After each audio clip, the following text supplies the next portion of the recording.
Live and online, it's Sleepless with Steve and the Movie Book Club with your host, Steve Pulaski.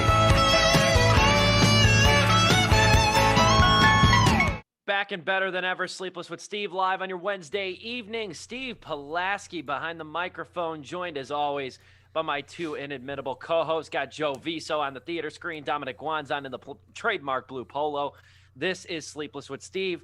Come to you live and in living color every Wednesday evening, 8 o'clock Central Time, coast to coast, live on YouTube, talking movies, talking the industry, and whatever else we feel like discussing.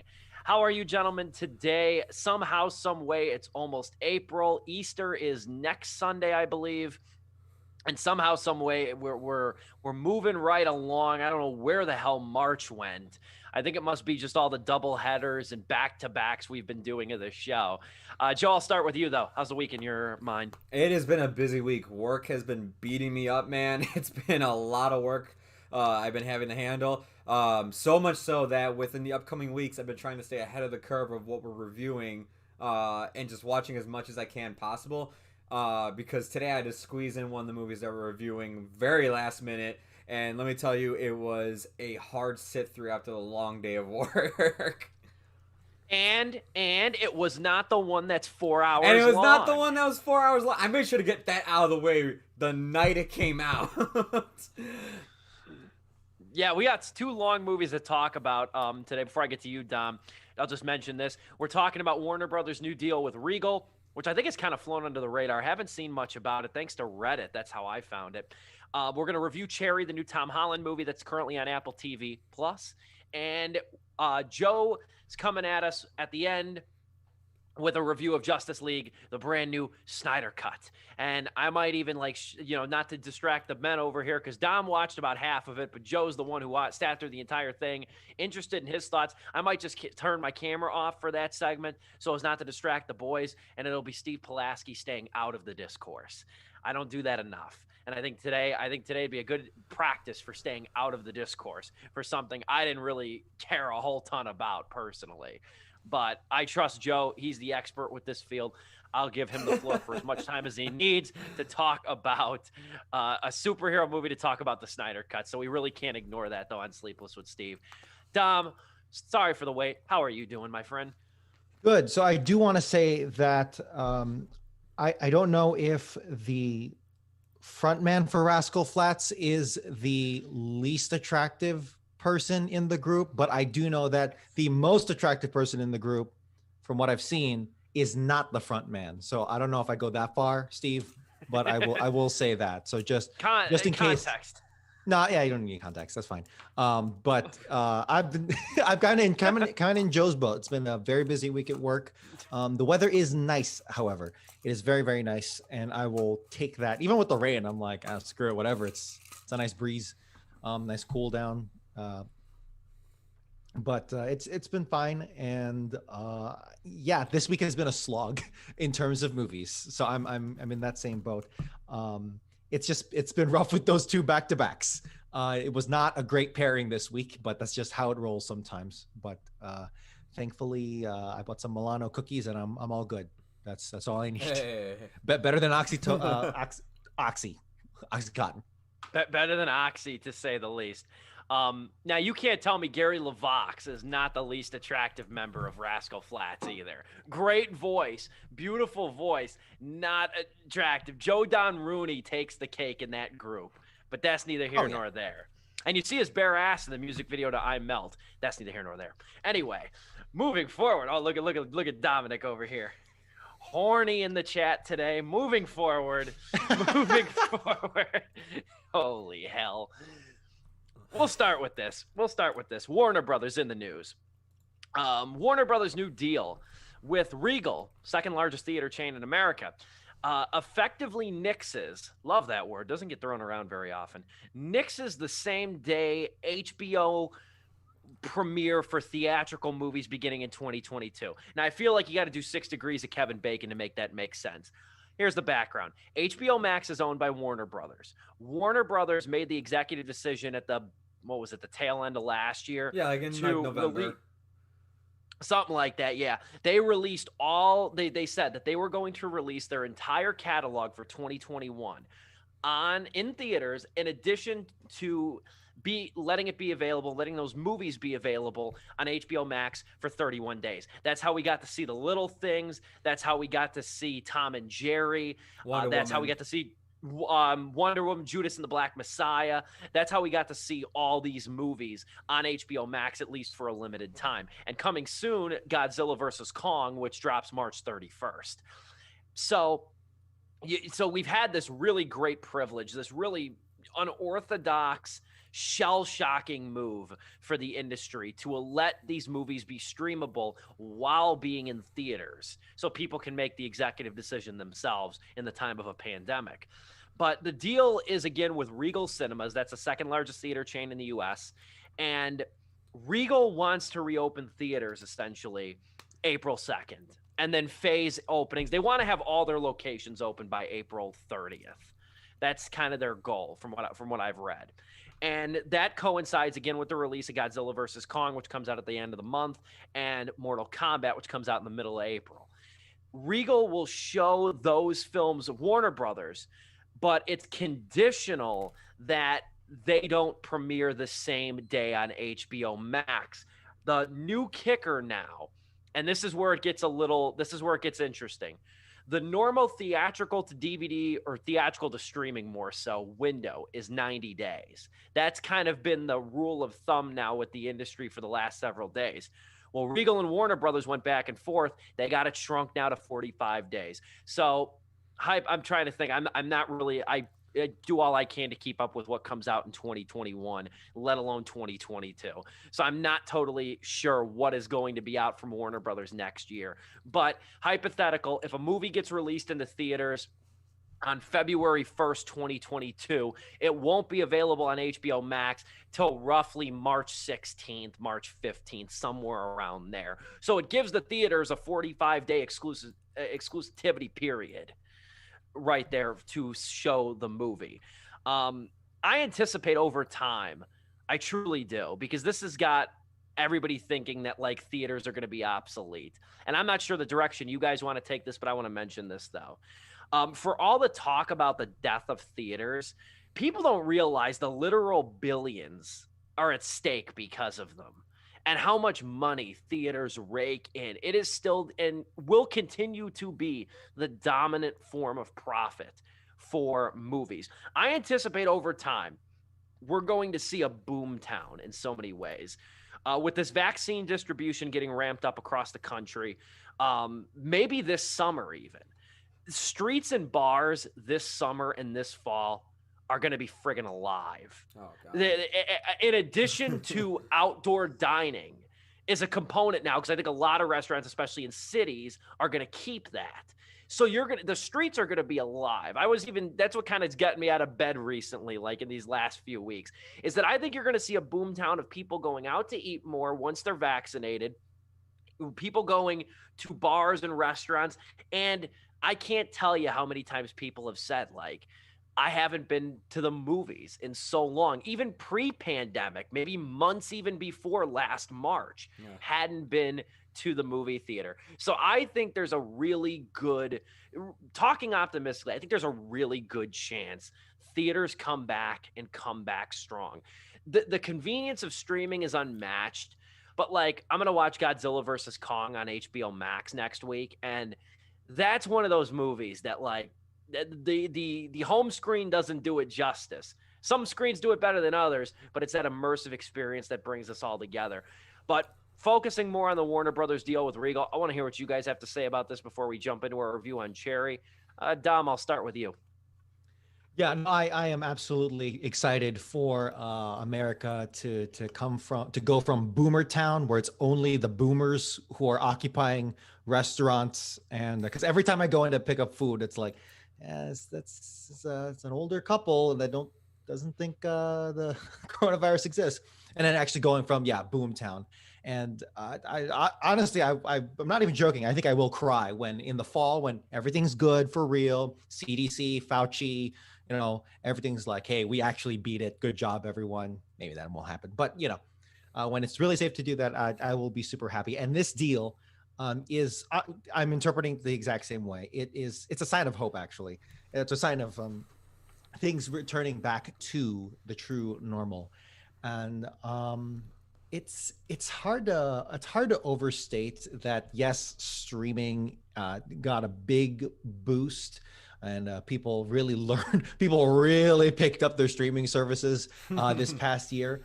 But I think just it felt like an acceleration of, this is it. This is the death knell for theaters, just like you were saying, Steve, or other people were saying. But funny enough, it was the inverse now, where it's like, okay, too much streaming. My dad, he's a streaming junkie, right? He cannot wait to get back to the movie theaters once everything is safe, of course. And he was like, yeah, I'm running out of shit to watch. Funny enough, and he'll watch anything. I'm impressed by that man's consumption rates, but it's looking good. And I will say, looking back at the HBO deal itself, yes, there is a lot of like shady shit that happened because of like all these directors and actors and other associated deals were kind of screwed over by this. Oh, hey, this by HBO doing what they did. But for me personally, I legit believe this deal saved some lives. I'm being serious. And obviously, I know the money reigns supreme. That's not the reason why they did it, why HBO did it. But personally, I'm like, you know what? It sucks that the artist did get screwed over here. But I do believe that they probably should have gotten compensated, and a better deal should have been struck and more warning given. But I'm okay with it because I do believe that lives were saved, and because people are dumb. People are dumb. So as we've seen in Florida recently, and since its inception as a state, but it's looking good, and I can't wait. 45 days, that's enough room for them to maneuver around streaming services, especially with how, as we've noted before, DVD releases come out like the next week. It feels like it's like, oh, okay, is this on DVD now? I think it was always trending to that point. So we will see. Joe, what do you think?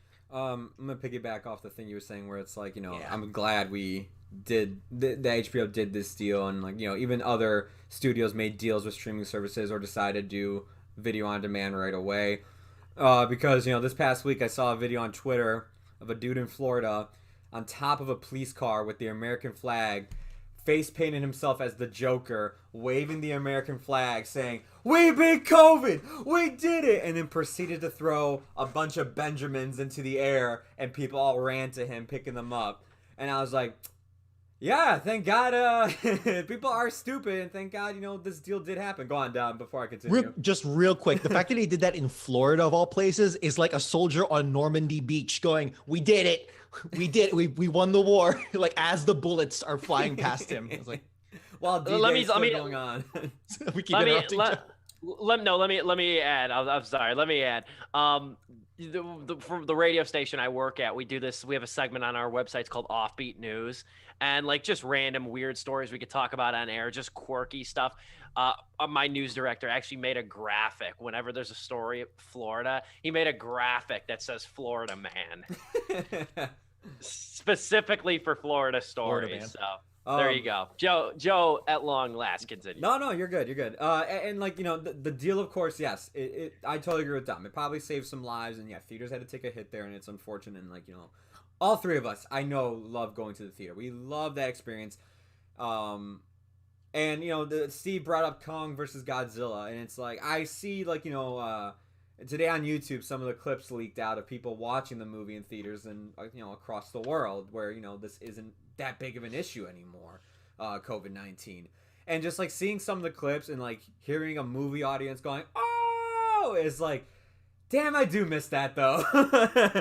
and just a little bit of a way, seeing on a big screen, hearing that surround sound, like, yeah, I do miss it. But they did the right thing here of doing the same day as theater, same day as HBO Max, because of convenience and everything. And yes, they totally did it for money's sake, as well, as Don pointed out, because let's be real here. If Warner Brothers saved everything for 2022, which was the year I kept telling people, I'm like, that's going to be the year where we get back to normalcy. I'm telling you right now. If they saved everything then, it would have been week after week after week, it would have been superhero film, superhero film, superhero film, superhero film. It would have been that competing with other studio superhero films and stuff like that. So it's a good thing that they did this too, for just their business alone, to allow the other films to breathe and rack in some more money once the world starts opening back up.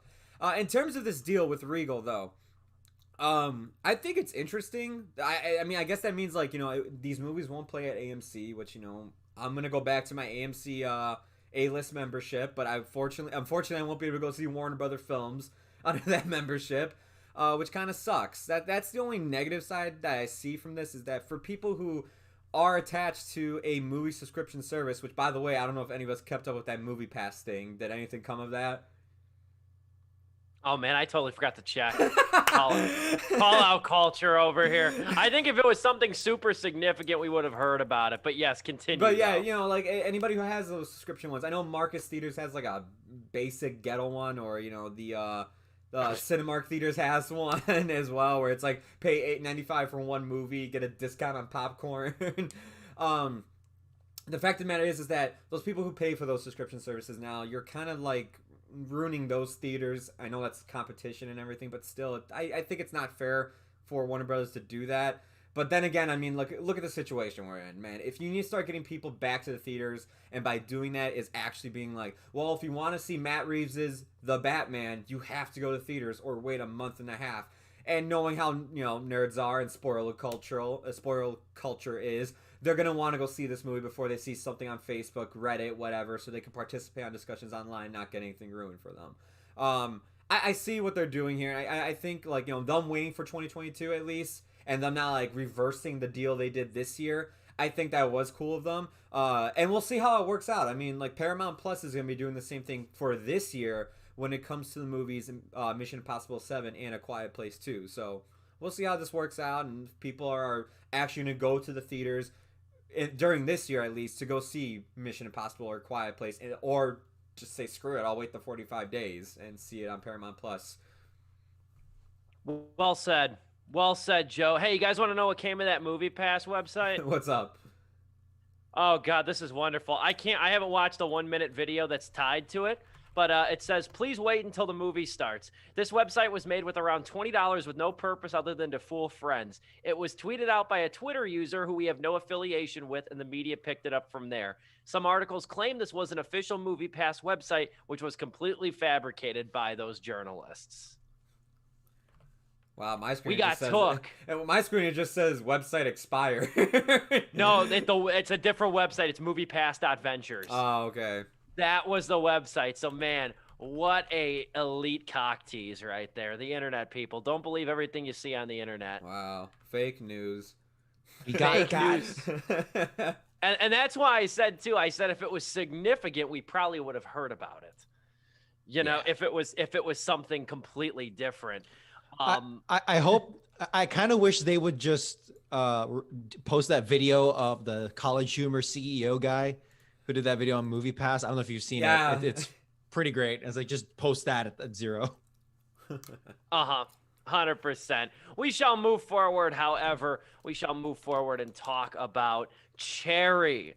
This is a fascinating movie. I watched this about a week and a half ago, I think. Cherry, the Russo brothers' new movie. It is their first post-Avengers movie. They did, 4 Marvel movies, I believe. Avengers Infinity War.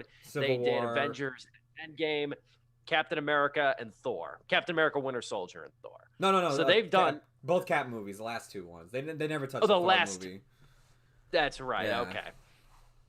So, there we have it. But the Russo brothers, Anthony and Joe, however, got Cherry now. This is their new movie, first post-Avengers movie, as I said. You might remember that they did direct a couple movies before getting involved with the Marvel Cinematic Universe. They had Welcome to Collinwood, and they had You, Me, and Dupree, that winner. But this movie, Cherry, is essentially adapted from a man named Nico Walker's memoir, which he wrote in prison.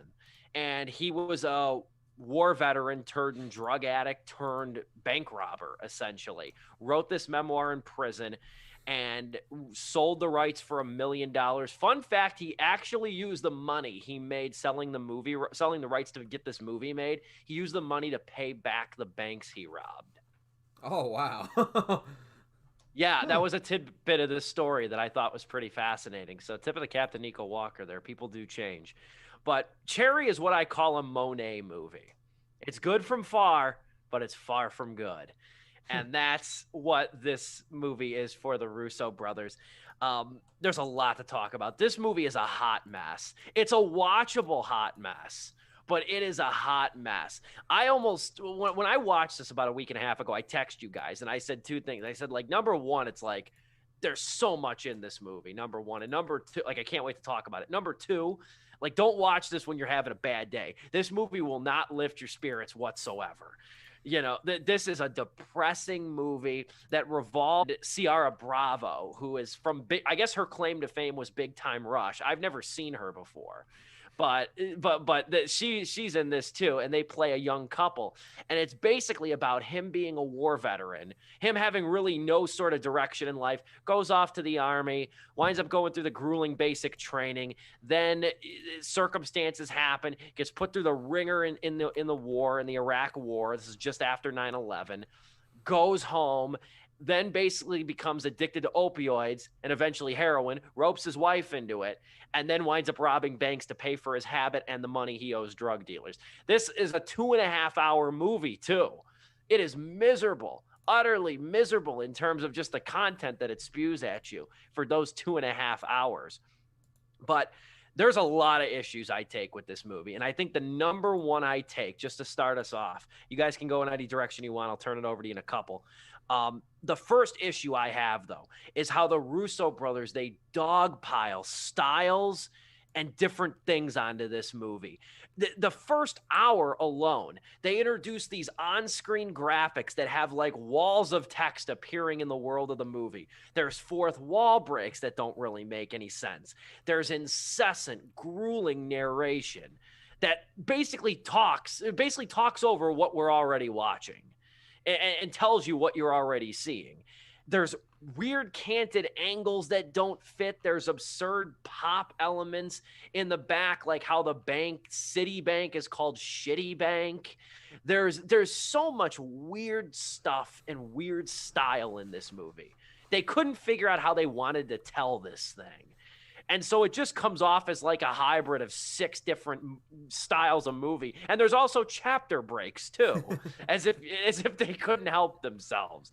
That's my biggest gripe with this movie is it's not even style over substance, because the narrative has plenty of substance. It's just a movie that doesn't know how to tell the story, number one. And number two, after a while goes the route of hillbilly elegy. And I'll get into that later. In the meantime, Dominic, your thoughts, then we'll probably take a quick intermission, get to Joe's thoughts. Style and substance abuse is how I would characterize this, very much so, because it was pulling out so many tricks. And I'm like, oh, okay, cool. It's going to be this kind of movie. All right, let's see what they got up their sleeve. I kind of seen it all before. It's been a while since we've seen kind of okay, we're doing this now. Oh, all right. I guess that was, this trick kind of came along like 90 minutes later. Okay, whatever. It was very inconsistent tonally, just like constantly trying to conflict with itself. Like, is this like dark humor? Is this overt humor? Because there's a lot of like, is this like just cynical? Because it's starting to come off like like what many people feared Joker, right? The Joker movie was going to be where it's like just hyper cynical, society sucks, where it's like, yeah, like Tom Holland, like when he's in the army in the barracks with all the dude bros in the army, which I'm pretty sure that's actually how the army is. I don't know, but it's just like, oh yeah, everyone here was a freaking meathead and a dumbass. I'm like, oh, okay, sure, but like you're kind of going hard. Like, when do I learn to like you? I don't know. Like, am I supposed to feel sympathy here? Because this just sucks overall. One thing I would like to note is that there are a lot of supporting characters here who do not get any character arcs or anything whatsoever beyond like super one note just use and abuse. Yeah, I'm not counting Sierra Bravo's Emily, the wife, in on that, because she's kind of like a protagonist, right? She's kind of part and parcel with Tom Holland. It's obviously, by the way, the character's name is Cherry. I don't know if you knew that, Steve. According to Wikipedia, he has a name and it's Cherry. He's called Cherry like once or twice in the movie. I missed it. I know that was his nick. I know that was his nickname because of the fact that he was like, it was like his first time going out or his first time seeing a murder in the army, and they called him because he popped his cherry. Yeah, but he's called that like once. Yeah, I heard him. Like, that's not his name, is it? No, it's not.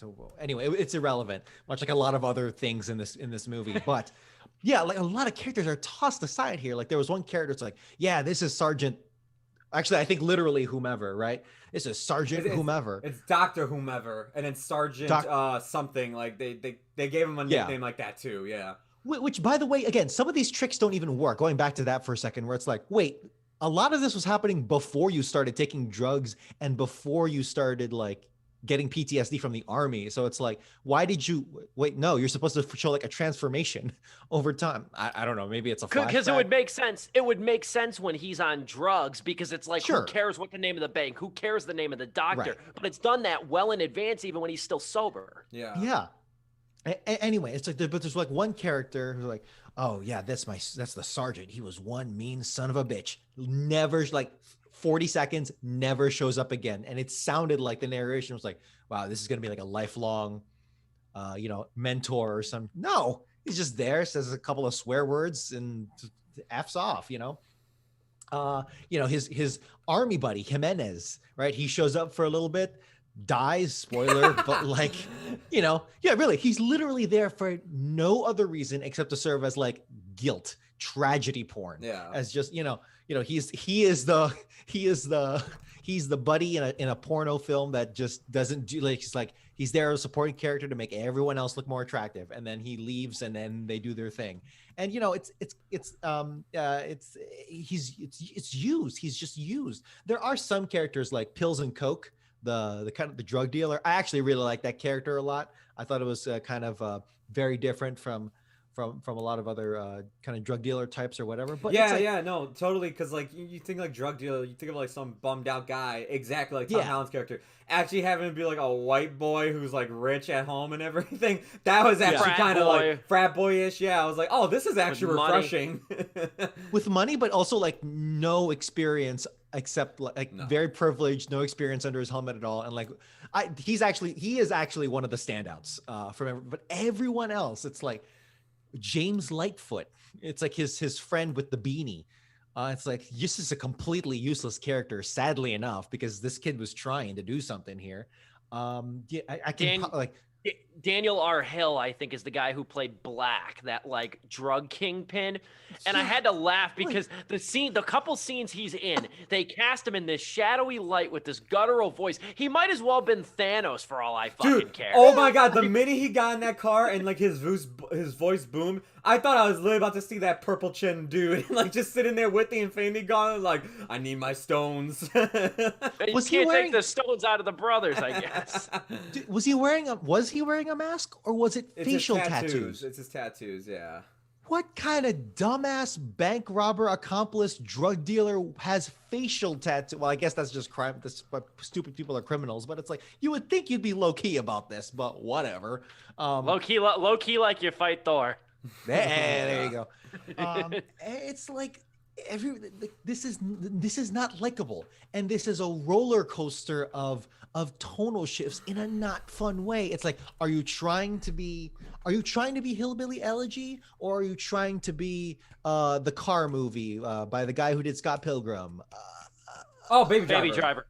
Yeah, Baby Driver. She's trying to be a Baby Driver or Scott Pilgrim, right? In a very dark way, which sounds cool, but it's like, no, the highs and the lows are in completely different continents, and they don't come together well at all. Yeah. And the pacing just keeps getting thrown off.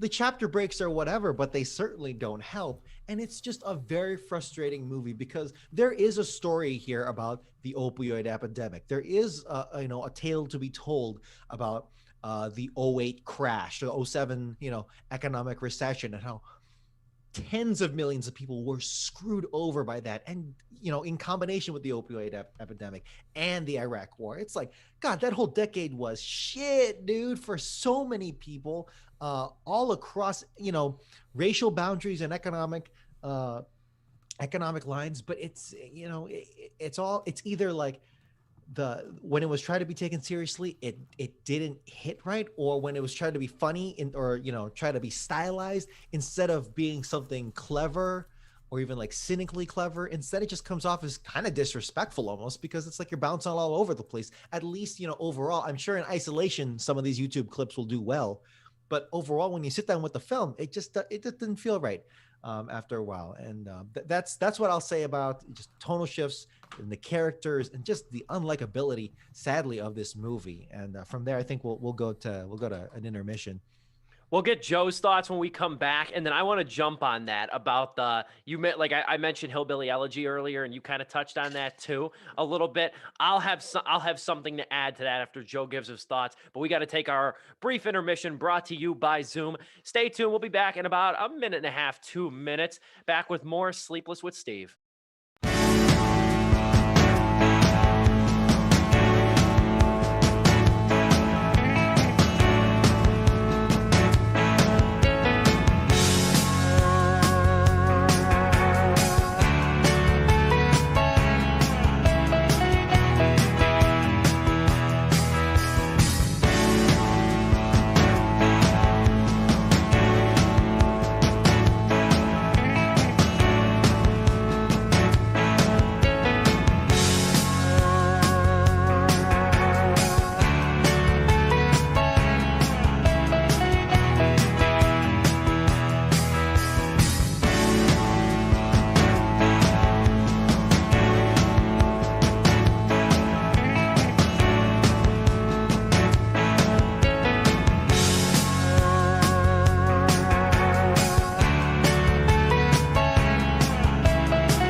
Back and better than ever, thanks to that intermission brought to you by Zoom. This is Sleepless with Steve, live and in living color, in the middle of our discussion of the new Tom Holland movie, Cherry. You can find it on Apple TV+.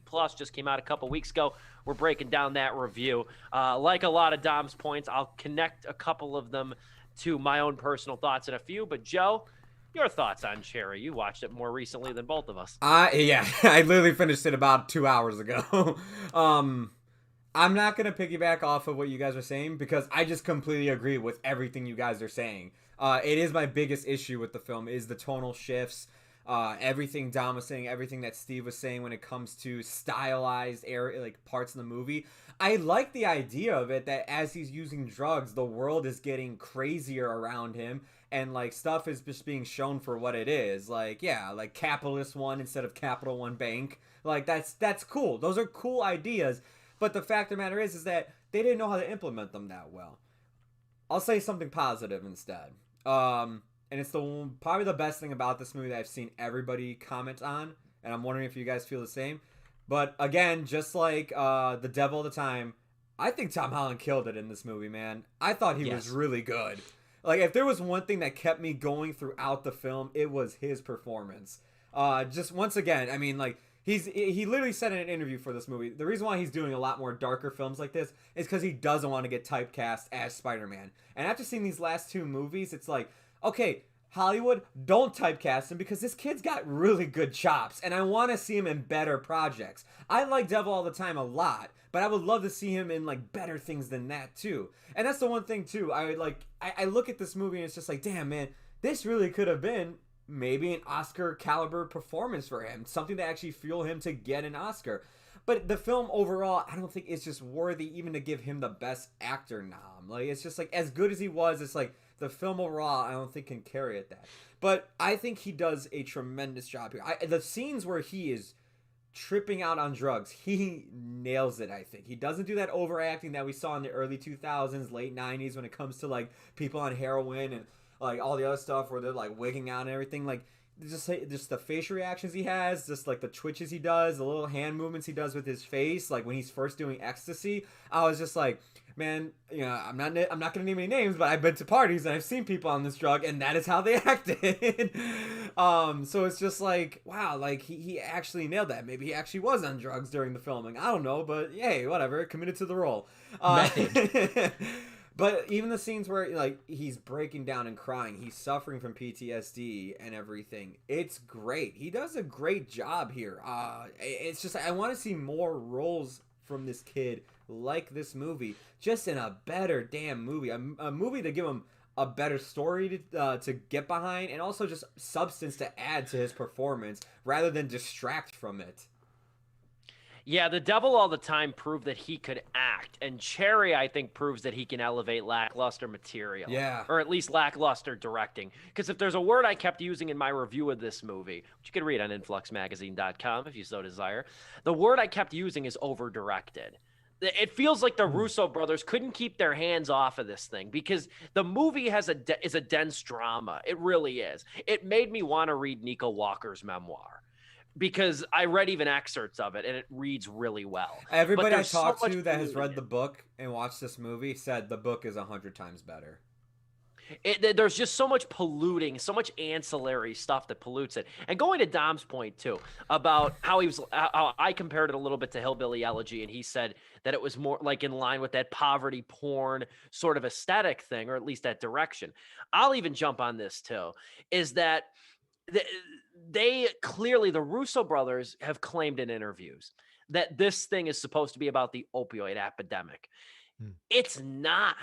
It's not. There's no critique towards the military industrial complex. There's no critique towards the appalling treatment of veterans that this country provides. There's no real critique or even drawn out in this. And I can prove this too. The movie is divided into chapters. We established that. The chapter Dope Fiends, which is chapter 4 of the movie, is the bulk of the movie. Chapter 4, Dope Fiends, goes on for at least close to an hour, like 45 to 50 minutes. And it's just the downward spiral of Holland's character and Bravo's Emily into heroin addiction. That's the entire focus, but you're gawking at tragedy. You're not understanding them. You're not understanding their situation. You're gawking at tragedy. And that's the same problem with Hillbilly Elegy. I'm not saying that the film should have gone full on Big Short, although it was kind of like halfway to there. You know what I'm saying? It was halfway there. Yeah. Yeah. But at the same time, it's like, yeah, you focus on like the surface level stuff that everyone obsesses over, like being in the army and the violence of being at war. Oh yeah, war sucks. What a groundbreaking phenomenon. Or, drug abuse sucks. And it's like, let's obsess over this for a bit. War. Yeah, exactly. It's like very obvious, but like I did not, and I think I'm a little more in tune to, or at least aware to some of the social issues and socioeconomic whatever at play, right? And even I was having trouble, like really trying to honestly try and find the connection there, which is, it's there. It can't not be there, but I wonder if that's just more my mind filling in the blanks for the movie instead. It almost gives off the wrong impression that way.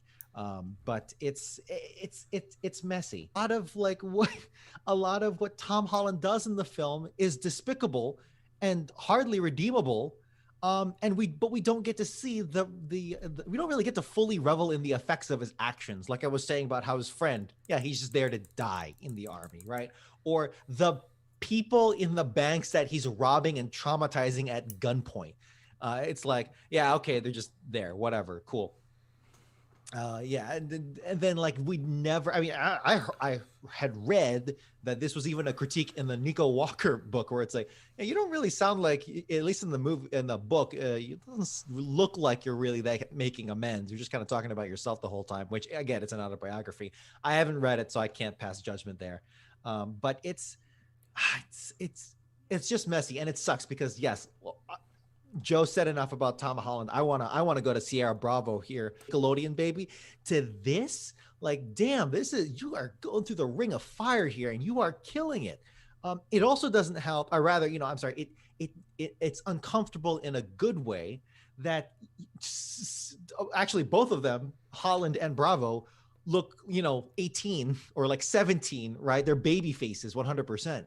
So when they're ravaged by the heroin and everything, it's like, god damn, this freaking sucks, dude. This is having an effect. The makeup department, I was about to say, whoever's in the makeup department in this movie, like, oh my god, man, you made Tom Holland look disgusting, and you made Sierra Bravo look horrifying at one point. yeah, they look sick. As the movie goes on. And yet, addiction is the disease, certainly. And I thank the film for actually transmitting that to us. But can I add one thing to your point? Can I add one thing to your point too? Yeah. I not to interrupt you, but I got Holland and Bravo, like they have really good chemistry here too, especially in the early scenes. And especially in the way you don't really know where it's going to go in the first like 20-25 minutes. They're great together. Let me tell you my favorite scene of this movie. My favorite scene of this movie, far and away, is when Bravo's Emily comes home from work. And Holland's passed out. I'm just calling him Holland because he's got no name in the movie. Yeah. Holland's passed out on the couch. And the routine was him going to the school where she teaches to give her a fix of heroin in between classes. Well, he misses and oversleeps that day, and she comes home and she's sweating. She's like borderline going through withdrawals.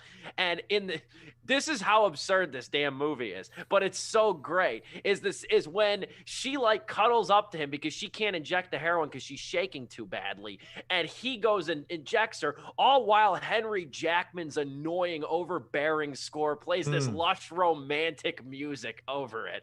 That was far and away my favorite scene in this whole movie, just because it's absurd, and that score bugged the hell out of me. But in that scene, it was absolutely fitting, to say the least.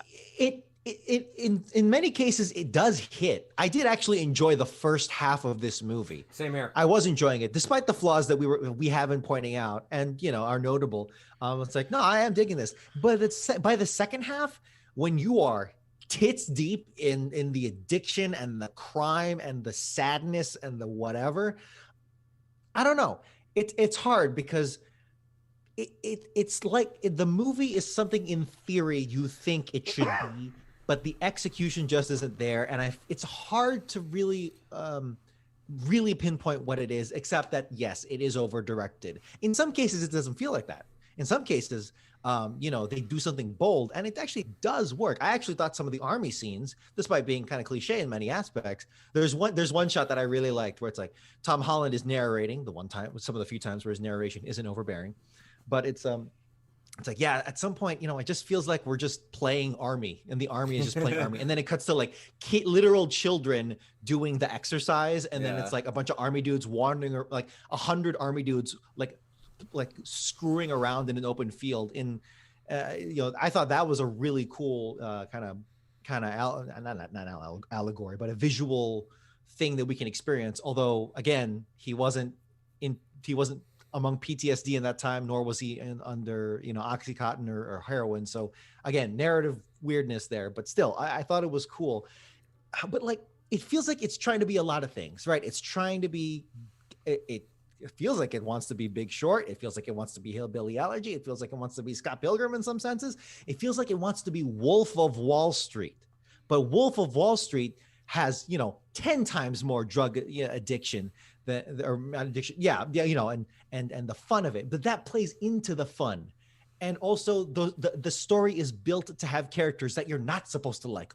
All of the characters in Wolf of Wall Street suck, and you're supposed to hate them. No point they're supposed to be likable. In Cherry, you're supposed to feel sympathy for these characters, and you do to a degree. And we're making it sound like we're going to give this like a half star, but I think the execution just wasn't there, and I think Steve said it best. It's over directed in so many aspects. It feels like they were cherry picking their moments of like, hey, let's do this cool thing here. Or I've always wanted to try this. Let's do that there. And then Holland is doing his best. Bravo's doing her best, but it just didn't come together. I don't know if this was killed in editing, or maybe I want to know how much the Russo brothers, how much they do in the editing bay. I don't know. I think it was a mess. I think it was a mess from the jump in terms of just how they structured it and how much they wanted to add to this already dense story. We're going to have to move on fairly quickly to get to the Snyder Cut. But before that, because I want to incorporate Joe, before we give like really final star rating though, again, I know he'll agree with me on this because he was messaging us earlier. The other thing I'll say, and this is probably the most unkind thing I could say about this movie, my God, did that epilogue suck. My God, did that epilogue suck. It should have ended. It should have ended the scene before. Yeah.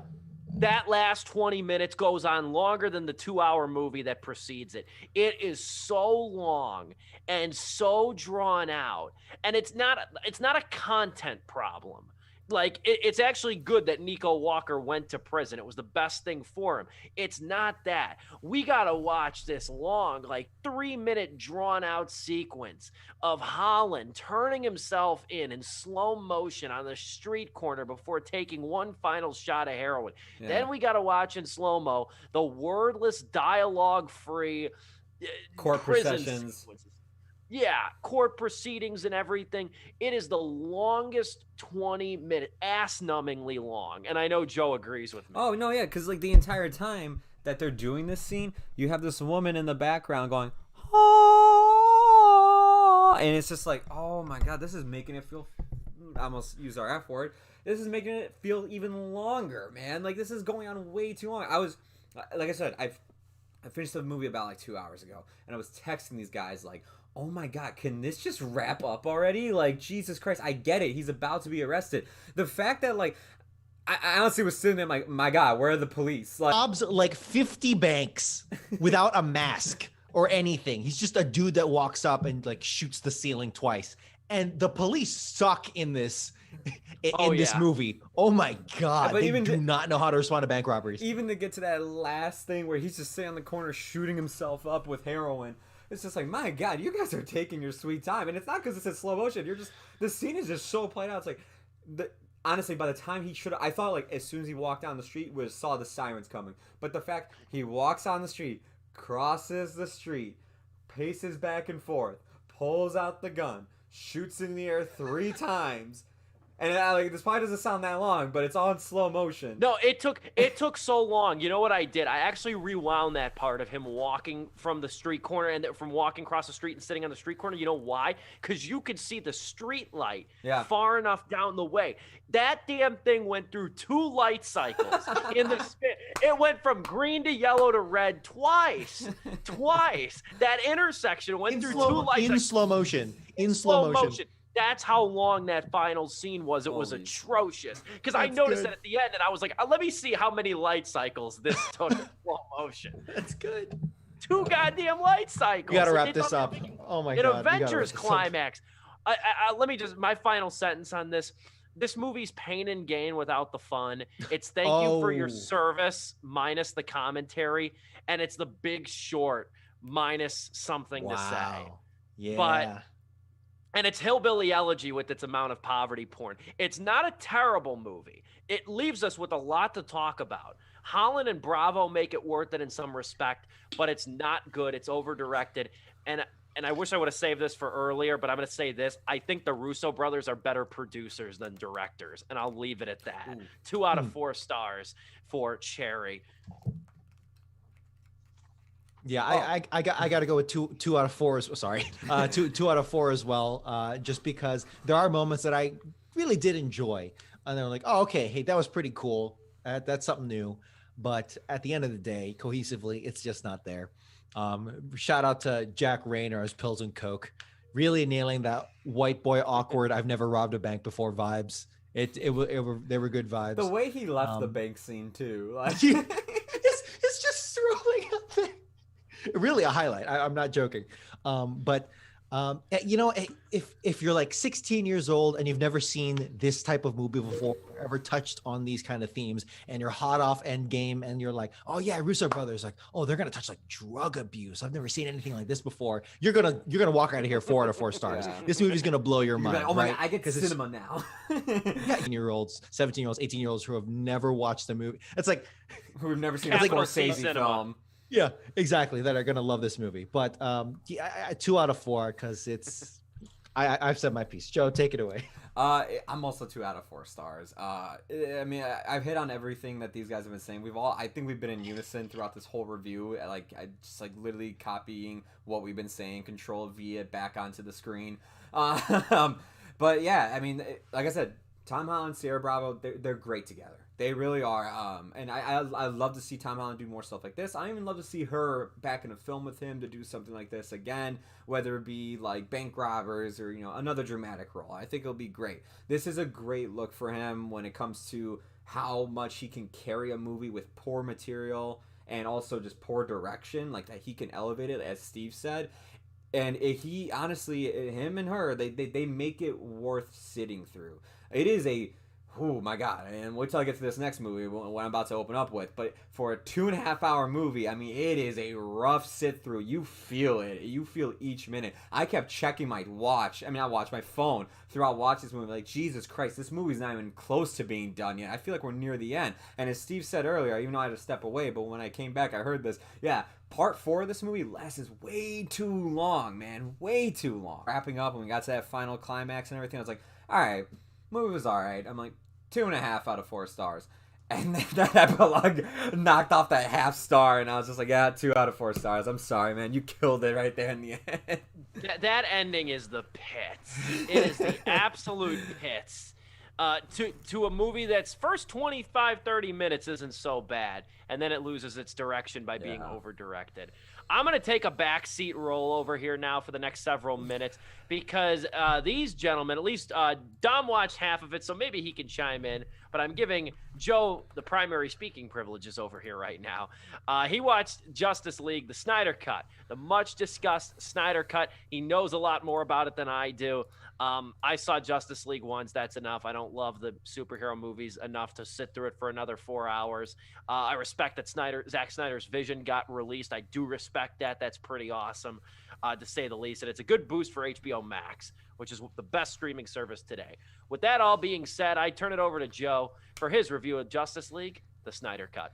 All right, Dom, you mind if I just take the lead and you can just jump in at any point? Like, let me just say that I will not give a star review because I did not watch the whole movie. I don't feel that's not fair at all for doing that. Additionally, yes, I only watched half of it because that's all I could give. I'm sorry, but that's kind of telling you. It's kind of like my star review in and of itself.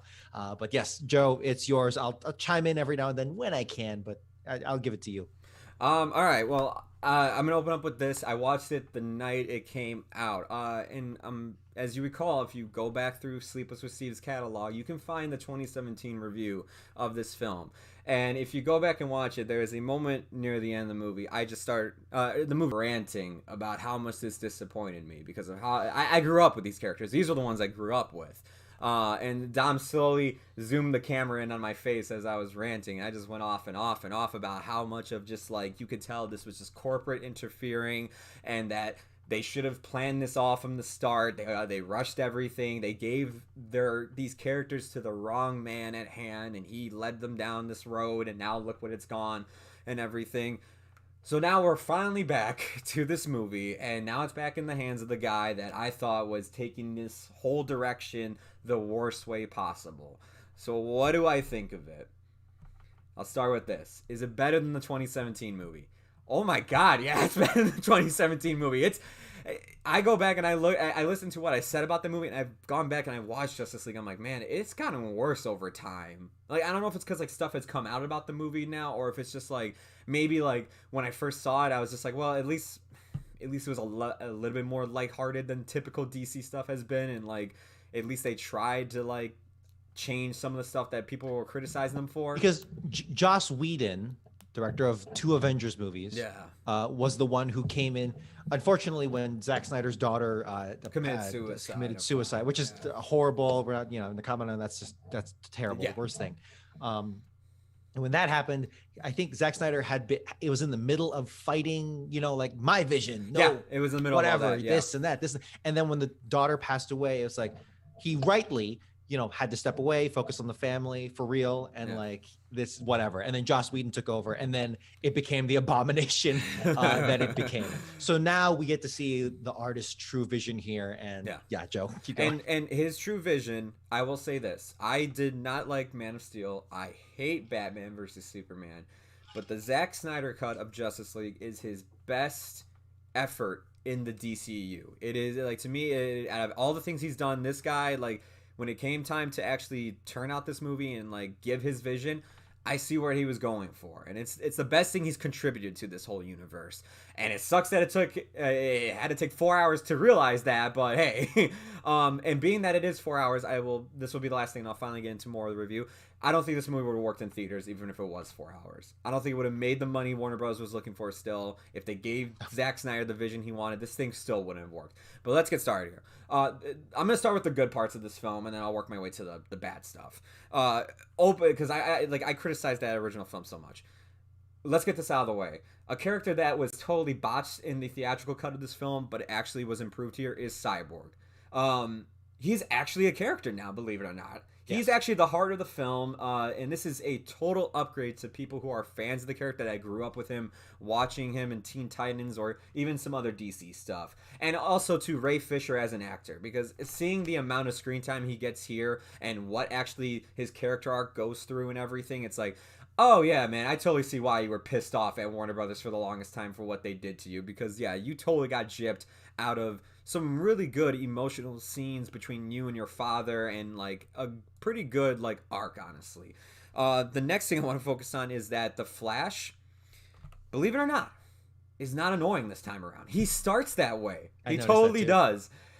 But you start to notice how many one-liners are taken away from him that were in that theatrical cut. And you can go on YouTube, you can find the Joss Whedon, like all the jokes he added in the film, and just, the Flash is 90% of that video. And it's like, this time around, he's not annoying. Like, you think it's going to be that way when you're first introduced to him, and it's not. It's the complete opposite. He doesn't even do the whole stupid, I've never been in a fight before, I kind of just push people and shove away. No, he actually like steps up, mans up. He actually, what is like, brunch? What is brunch? It's so weird. Like, he doesn't do that. Like, none of those annoying characteristics where they were just like, hey, remember Iron Man and Spider-Man in Civil War? Do that. And just being that the film is 4 hours long too, we actually do get a lot more context this time around and a good understanding of what is going on in this convoluted storyline that Zack Snyder brought us. We actually get to understand what the mother boxes are, the significance of them, the importance of them. Steppenwolf this time around actually has a motivation, and it's an understandable one at that too. He's actually a character. Not a great one, but actually a character, so I'll take the improvement there. And the fact that we actually get a motivation and I can see where he's coming from, I'll take that as an improvement. Even the way they managed to bring Superman back, like I remember in the theatrical cut, I'm like, this is just happening. They actually explain it here in the second half of the movie of how they're going about it, why they need to do it, and it actually makes sense. And I'm just like, oh wow, you're actually making everything connect, even to why Superman's death was important in Batman versus Superman, which I'm just like, wow, for a thing I thought was a really stupid mistake, in this sequel, you actually turned it around and actually used it well. It doesn't make what happened in Batman vs. Superman better, but, you know, the least you can do is in a sequel, you improve on something like that. It's almost like when you see that this movie needed 4 hours to do all that and set up the context, it's almost like maybe if you took your time with these movies, you would have been better off. And you know, I'm just getting a little hot in here, just like, you know, just saying, like another studio out there. Oh my gosh. Batman this time around, Ben Affleck, he's not a total idiot. For some reason, that 2017 cut, like, you totally see him just bumbling throughout the whole thing. The action scenes are incredibly well directed here. Yeah, it's rated R, and they add in blood, and it's terrible looking CGI blood, but the choreography here is very well done. It's like Zack Snyder has always excelled to that for me. I would say that is kind of in the same way that Steve said that the Russo brothers should have been producers instead of directors. I kind of wish Zack Snyder's career had gone more cinematography or editing or something as a visual director, maybe even, as opposed to full-on director. Absolutely agree. Yeah, because there are shots of this movie that I'm like, damn, that's like straight out of a comic book panel or like an animated film that I've seen in the past, which is cool to see in like live action. And overall, like, yeah, it being a more character-focused movie, it makes it more interesting. You're more invested, and you know what? Those 4 hours, surprisingly enough, they flew by for me. Especially when you get to the second half of the movie, where like they actually start uniting and things get really moving, and we're now seeing the team come together. It really takes off. However, at the end of the day, and I'm sorry to say this to everybody, it is still Justice League. While there is context to everything, you can't help but feel the foundation that Warner Brothers or DC gave this universe from the start to collapse in on itself throughout the movie at points. You see where, like, maybe if we spent more time with these characters like Flash and Cyborg, even though they're given more context here, you still don't get the feeling that, like, man, maybe if they got their own movie, maybe if I was introduced to them in a different way, this would be better. But the fact that I'm being introduced to them and all this other stuff is happening at once, I just feel like I don't have enough time to get a real good feel for them. Yeah, it's much better this time around, sure, because we have 4 hours now to do that. And I'll give credit where credit is due. But still, it's not enough. I feel like I actually do need a movie. And you would think, like, well, 4 hours should be like 2 movies length. Yeah, but it's 2 movies length of explaining everything that we haven't had context for at this point. Which, speaking of context, exposition in this film goes on way too long. You remember in the theatrical cut where they show that big battle and the Green Lantern shows up? It comes back here. It's with the big bad Thanos character, Darkseid. And it's just so much exposition is done here. Gal Gadot does the first narration of it, and it's poorly done. Like, she just sounds like she's reading it for the first time. It is horribly executed. In fact, if there's one person that didn't benefit from this cut, it is Gal Gadot and Wonder Woman. This just has not been a good time for Wonder Woman between 1984 and this movie. Nothing is added to her character, and honestly, like, it made me start looking at Gal Gadot like, maybe you aren't meant for this role, and I hate to say that, because, like, after leaving the first film, I was like, oh, she's perfect, but, like, between 84 and this now, I'm like, I don't know anymore. And again, what the hell is with Nazis always finding these devices in these big blockbuster movies, like with the Allspark and Transformers, the Cosmic Cube thing in Avengers, literally Indiana Jones. Indiana Jones is always Nazis. I don't get it. Why do Nazis always find the MacGuffin of the movie before they have to find it? The next thing, I mean, and it comes to Zack Snyder, because this is Snyder Unleashed, but the slow motion here is unbearable at times. Yes. It is so annoying that every character in this film, their introduction is done like a music video. They come on screen, it's just slow motion the whole time, and it's just, you have an annoying song playing in the background that just doesn't fit the scene at all and makes it kind of cringy. The Flash's introduction, as much as I said it is an improvement, his introduction is the most cringiest too, because the song choice, what's happening, like, it involves a truck speeding down through a very tight town while the driver's trying to find a cheeseburger that he dropped on the floor, and you can see where this is going, which is dumb, and it's just like, oh my god. Dom, did you want to add to that? I just want to say, yeah, Zack Snyder's over-reliance on slow motion is like, it's like a weird silent visual way of show don't tell. Oh yeah, you know. It's just weird how he's managed to nail that, where nail that problem, where it's like, yeah, don't you get it? How cool this is? This is so cool. This is so dude. Look at this sesame seed from this burger falling. Yeah, exactly. It's like he's planning scenes around how cool it'll look in isolation from everything else, as opposed to giving us a movie. We get a shot of a cup being slowly put down, and it's just like, I don't need that. Like, this movie could actually probably been 3 hours if it wasn't for the slow motion. The other thing, we have a few minutes left. I don't know what else you wanted to tackle here. I'm gonna wrap it up right now. The last two things is, I mean, you started this franchise with them, and I still think they're the weakest thing about it. But both Henry Cavill and Amy Adams, while both I've seen them do better things, here as Lois Lane and as Superman, I think they still don't work. They don't have the chemistry. Even with the added scenes, they don't have anything there. Sucks, because on paper it looks like they'd be perfect. Yeah, exactly. But for whatever reason, I just don't feel it at all. And finally, and this is what knocked it down, and I don't know what the hell it was with this weekend and movies with, because this also has chapter intermissions as well in this movie as too. Yeah, but it's 4 hours, so fine. This movie has an epilogue, and let me tell you, it is. I stopped halfway before they resurrected Superman, and then I fast forwarded to the end because I wanted to see what they snuck in at the end. So go for it. Before we even get to the epilogue, there's a fan service okay. moment where they bring in a character that has never been introduced in these movies, has never been brought up, and it's mainly just for fan service. But it totally ruins a really good dramatic scene that would have actually improved the character of Lois Lane. But because they end the scene with this reveal, it's like, oh, that was just stupid. But then he comes back in the last 20 minutes as well, along with all this other crazy stuff. And it's Batman versus Superman levels of just like fan service, setting up future movies, like level creativity here. Just shoving it, crowbarring it into the film. It's just like, oh my God, man, the movie, the franchise is dead. They should have chopped this last 20 minutes. I understand it's Zack Snyder's vision, but they should have been like, man, look, this isn't going to amount to anything no matter what. And like, I don't know if maybe enough fans complain and want it back. Maybe they'll restore his universe, but like, this last 20 minutes is just filled with nothing. It's just like that Joker scene that like everybody's been talking about that apparently is the best interaction between Batman and the Joker. It meant nothing. It's like also the frick are people saying?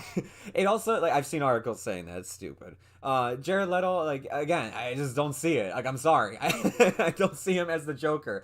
And then to just like try to like build 20 other movies that were gonna happen, you kind of realize like, yeah, this epilogue once again just proves that DC was just a ship that was gonna crash at some point. Even if this film had Zack Snyder behind it from the start to the end, it was gonna crash with how much they were setting up here, especially during this whole epilogue sequence. It is awful. And like I was honestly like, man, maybe I'll give it like a sympathy 3 out of 4 stars. No, when I got there I was like, nope, congratulations, Zach. I gave the original film 2 stars. This is now 2.5 out of 4 stars. Oh, so wow. There you go. You got the half star. Let me just state, even from the first, only watching the first 2 hours. Oh my goodness. Even watching the first 2 hours, I can already tell you, here's what an extra 2 hours and re-editing will not get you. It will not fix overdone character designs. It will not fix the overabundance of slow motion dominating most scenes, to just making my mind in the mush. It will not fix, cardboard dialogue and manufactured moments that, even if they feel less like a Joss Whedon Avengers, which was something that was plaguing the original, the basis of the film is still kind of that. And it's like you're not approaching it from a different angle. It's still that same blueprint, and you're really just it's secondhand, and it's just not coming together. So I could tell that already, and in fact, I'm glad I didn't watch that second 2 hours because it's like it can only the first 2 hours is where I think the most interesting things can occur. Yeah. After that, it's just going to become CGI vomit fight scenes. Honestly, whatever. Too, like as much as like the second half, like it flows better because the team's together and a ton of action is happening. When they do have the quiet moments and they're all interacting, it's like the team chemistry is still not there between these actors. Yeah. Like they.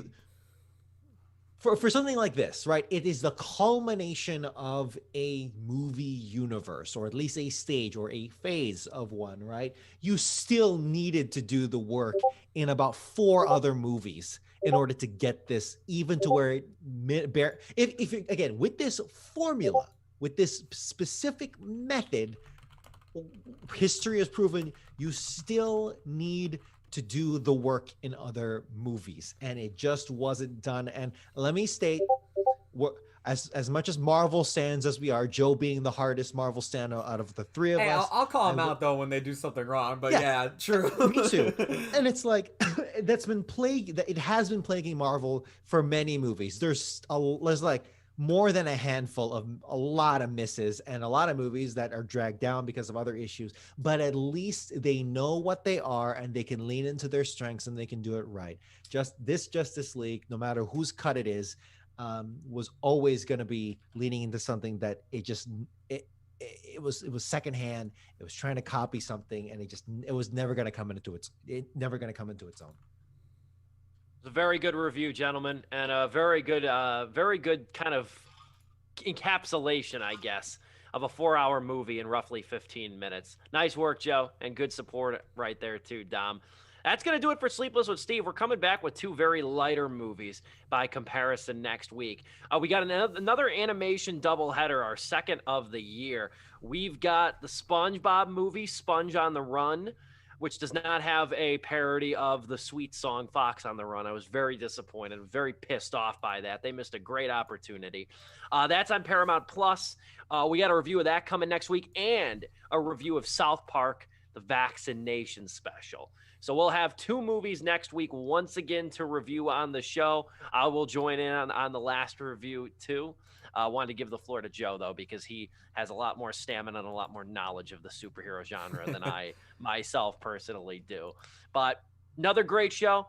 I'm Steve Pulaski. Got Joe Viso on the theater screen, Dominic Guanzon in the trademark blue polo. This is Sleepless with Steve. Come to you live and in living color every Wednesday evening, 8 o'clock Central Time, to talk about movies, talk about the industry, and whatever else we feel like. Thanks so much for watching. Highlights will be posted right here on my YouTube channel. You can also go and view full old shows. I don't discard the live shows. You got the whole show up there, and you got different clips as well. Barrage of content, hours upon hours worth of content from the show. We thank you for your support, and we'll be back next week, same time, same place, on Sleepless with Steve.